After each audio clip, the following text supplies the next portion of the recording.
Perhatikan baik-baik di belakang kedua gadis itu. Ada gelombang besar setinggi 10 meter. Ternyata ada tsunami. Hanya beberapa detik, sudah sampai ke kota.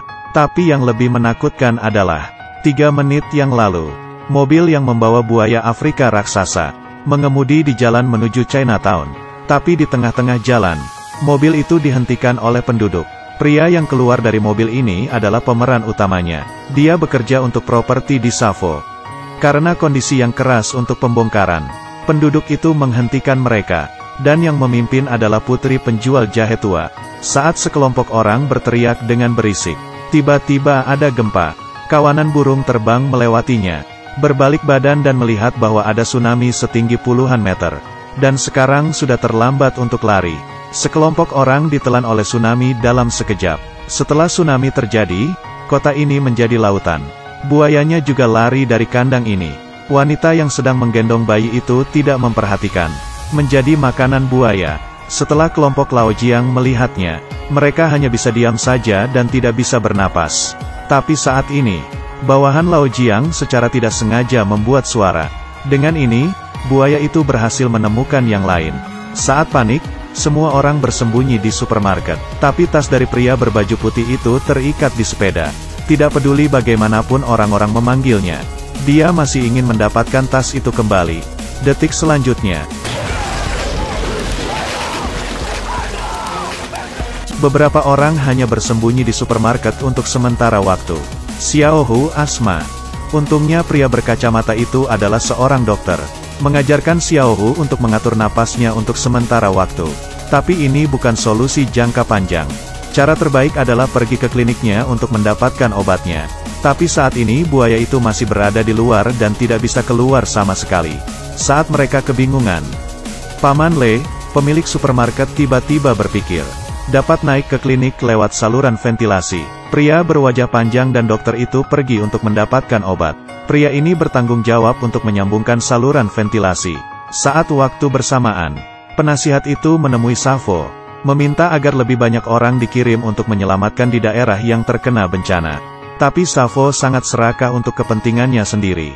Memerintahkan bawahan untuk mengalirkan air yang tergenang ke daerah perkotaan utama. Jadi bisa melakukan keduanya. Pertama, itu bisa membuat air di daerah perkotaan cepat turun. Dengan demikian mengurangi kerugian. Yang kedua dapat menguasai daerah Chinatown. Mereka yang tidak pindah, para anggota dewan harus mematuhi meskipun mereka tidak mau. Pria berwajah panjang dan dokter itu baru saja akan pergi mengambil obat. Sesuatu yang tidak terduga terjadi. Pria ini baru saja membantu temannya naik ke rak. Tiba-tiba seperti ada sesuatu di belakangnya. Dia melihat ke sekeliling tetapi tidak menemukan apa-apa. Saat dokter hendak masuk ke saluran ventilasi, buaya itu memakan pria itu dalam satu gigitan. Lalu menjatuhkan rak itu di saat bersamaan. Lao Jiang dengan cepat meraih tangan dokter. Detik selanjutnya, dokter itu diseret ke dalam air lalu mati. Hanya satu cincin yang tersisa di tangan Lao Jiang. Setelah kembali, dia memberikan cincin itu kepada istri dokter. Wanita itu langsung menangis. Setelah yang lainnya menghiburnya, dia akhirnya tenang. Tidak lama kemudian, tim penyelamat datang. Mereka menggunakan kesempatan ini untuk menyelamatkan orang, menghancurkan meja dan mendapatkan uang. Kelompok Lao Jiang melihat seseorang datang, memecahkan gelas, berteriak tanpa henti. Setelah berteriak lama, orang-orang di kapal akhirnya menemukan mereka. Pria itu dengan cepat turun dan mendekati Jiang dan kelompoknya. Periksa situasinya. Lao Jiang segera memperingati orang itu bahwa ada buaya di dalam air. Tapi tidak ada guna, efek isolasi suara kaca itu terlalu kuat. Pria itu tidak menangkap sepatah kata apapun. Dia berpikir bahwa mereka menyapanya lalu dia tidak peduli. Menunggu penyelamat untuk kembali ke atas kapal. Pria itu pergi. Sama seperti ini, yang lain berhasil dikirim. Pria berambut panjang itu tidak kembali ke kapal tepat waktu. Jadi dia mati dimakan buaya. Sekarang hanya pria berambut pirang yang tersisa. Buaya yang lapar itu menyeret perahu itu. Kemudian memutar-putarkannya, menabrak supermarket itu. Semua orang berlari keluar satu persatu. Pada saat ini istri dokter menyerahkan dirinya. Saat buaya akan keluar, dia menutup pintu itu, menjebak buayanya. Dia juga mati dibunuh buaya itu. Lao Jiang dan lainnya mendengarkan itu di luar supermarket. Jeritan itu sangat mengejutkan. Hujan itu bercampur air mata. Pesawat penyelamat tiba saat orang-orang masih sedih. Sekelompok orang bergegas lari ke atas gedung, terus melambai untuk meminta tolong. Orang-orang di pesawat akhirnya menemukan mereka. Tepat ketika Lao Jiang mengira mereka sudah terselamatkan, helikopter itu menerima pesan dari Safo. Pilot itu terpaksa kembali, tapi pria ini diam-diam merekam video itu. Melihat helikopter terbang menjauh, semua orang langsung bersedih. Sekelompok itu hanya bisa pergi ke rumah dan membuat rencana jangka panjang. Tapi karena air di kota dialirkan ke hilir, ketinggian air itu secara perlahan naik. Buaya itu bisa pergi ke lantai 2 kapan saja. Jadi sekelompok orang kembali ke atas gedung lagi, siap pergi ke menara air yang tidak terlalu jauh. Mereka mendapat tali dan mengikatkan batu. Pria rambut pirang itu mencoba melemparnya, tapi gagal karena lemparannya tidak terlalu jauh. Lao Jiang juga tidak bisa karena batunya terlalu berat. Mereka menyerah mencari cara lain untuk pergi. Pada saat ini, putra Paman Le dengan bodohnya berdiri. Wah, dia melempar dan bisa menyangkutkan ke menara air langsung. Dengan itu Lao Jiang menjadi orang pertama yang mencoba menyeberang. Protagonis laki-laki itu menggunakan tali untuk naik ke lantai atas gedung seberang. Tiba-tiba sandalnya jatuh ke dalam air secara tidak sengaja. Buaya itu mendengar suara itu lalu dengan cepat berenang ke arah itu.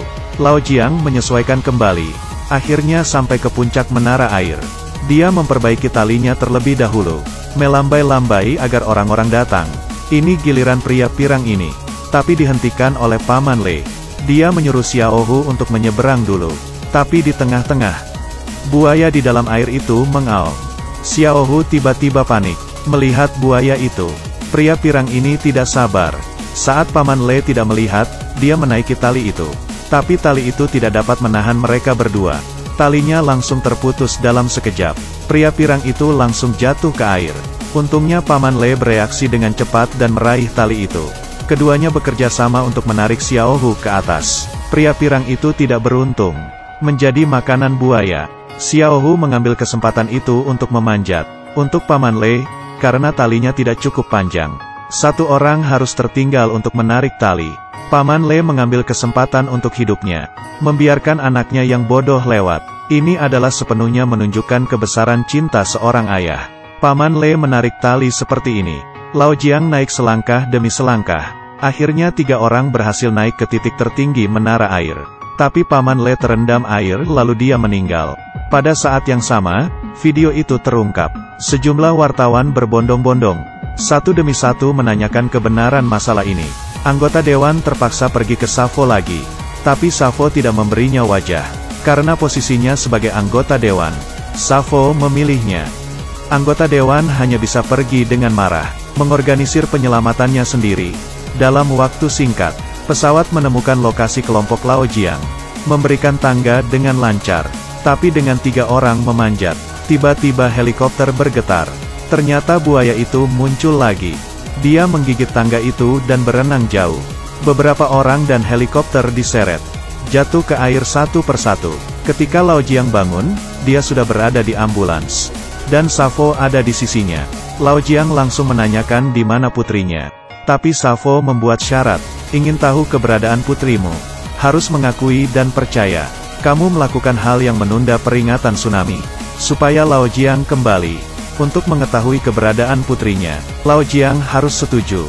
Lalu pada konferensi pers, Safo menjadikan dirinya pahlawan yang menangkap buaya.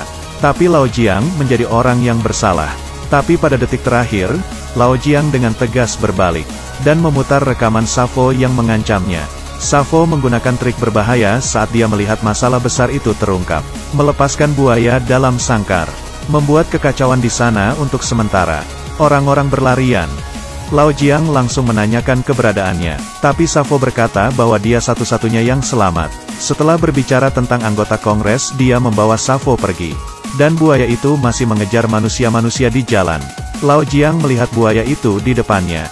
Berpikir bahwa Paman Le menelepon sebelumnya. Dia bisa diposisikan di posisi yang kuat. Pada saat ini, buaya itu sudah berada di stasiun kereta bawah tanah. Pecahan kaca yang hilang. Jadi, apakah Putri Lao Jiang masih hidup? Kemana buaya itu pergi? Spoiler yang tidak nyaman karena alasan material. Aku hanya bisa merekomendasikan kalian semua untuk menonton film ini. Oke, itu saja. Saya Xiao Ge, Terima kasih sudah menonton. Jangan lupa subscribe. Selamat tinggal, kita akan berjumpa lain waktu.